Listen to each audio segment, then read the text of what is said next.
this kabuki theater, and unfortunately the Democrats have bought into it, have allowed the framing to exist in this way. But the idea, going back to the idea that we can cut taxes, that's basically like saying put the donuts in the tire of the car and they'll be able to run. Because Thank you, Sam, for working with my metaphor. The idea that if you cut taxes from their all-time low, as it is now, that businesses are going to hire simply because they have extra cash. If they don't have extra demand. It's also not necessarily true, I would argue, on Tim's behalf, that raising taxes and giving more money to the government is going to be any better for that flat tire either. Listen, I don't think we need to necessarily raise taxes if we're allowed to borrow more money. I think ultimately we're going to have to go to billionaires. What if we restructure the system so that you actually have an incentive to invest in the country and hire people? What do you mean, well, sure, that's the only way out of here, man. Restructure the tax code? Restructure the tax code, restructure the banking system, and restructure trade. That is viewed to violate the tax pledge. No, restructuring the tax code, if it means net higher taxes.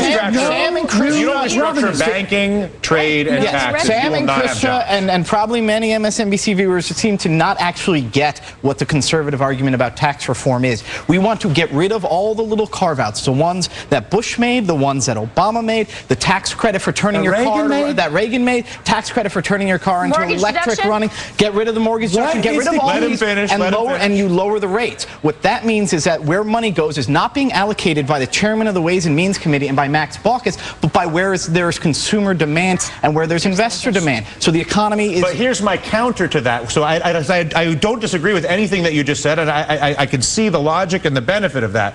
But if I allow the banking system and the multinational corporations to continue to alter the trade agreements or the banking laws such that the return on investment for me as an investor, because that's what you're just saying, we want to let the private investor decide where the money goes. Well, I'll tell you what, if I'm a private investor right now, you know where my money goes? To pay a lobbyist to make sure we keep that screwed up rigged trade with China so that I can continue to be long my Caterpillar position in the ground in China, which is costing jobs in America and getting me rich. Sounds like government has too much power to me. Well, yeah. So what you would have then is just, should we all get machine guns and fight it out?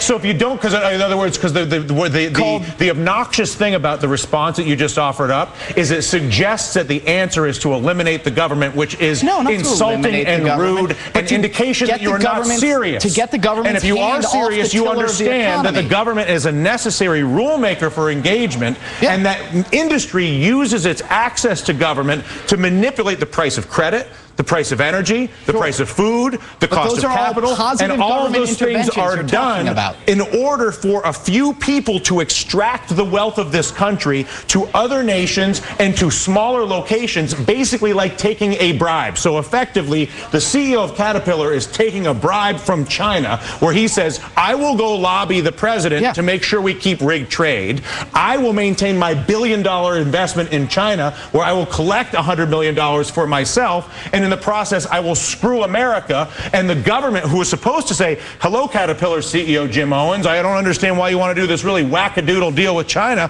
where they tax our imports at 25% and we tax their imports at 2.5%, and we let them sell their things at 50% cheaper than we sell our things. I'm not sure how that's good for my country, but apparently you're getting rich doing it, so why don't we go with it? So I agree with the conservative tax agenda, but I believe that it is disingenuous and simplistic and that it refuses to acknowledge the manipulations that are underway on the price of everything by virtue of business and government, whether it's in credit or trade or the banking system, which controls the flow of capital. That's my little opus for the afternoon. We're keeping these three. That's why I feel like I can go off like that, because they're staying anyway. What do they care? Up next.